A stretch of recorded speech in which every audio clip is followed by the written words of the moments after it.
quand même assez serré. Il y a eu beaucoup de dépassements de temps dans la première manche. Et malheureusement, ben voilà, Gilles Bertrand de Balanda et Crocus Gravery en ont fait partie. Ça nous fait bien plaisir en tout cas de les revoir ici en finale d'un Grand Prix de la Baule, que ce même couple avait remporté il y a 6 ans maintenant. Et puis c'est quand même un couple champion du monde à Jerez. Ça prouve la qualité de la gestion des chevaux de Gilles, parce que quand on peut se dire qu'un cheval 6 ans plus tôt était capable de faire l'entrée de CSIO et d'y revenir dans d'aussi bonnes conditions avec l'âge, ça prouve le talent qu'a Gilles à préparer ses chevaux et à les conserver. Crocus Gravery qui est un fils de Rosire, 15 ans.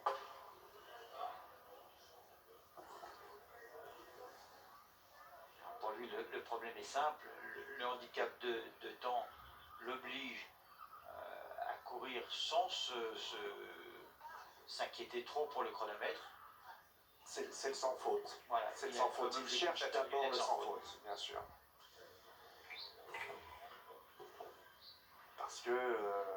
Parce que s'il peut rester à un point, tous ceux qui sont sans faute première manche et qui peuvent faire une barre vont lui passer derrière tout de suite, dans ceux qui sont à suivre.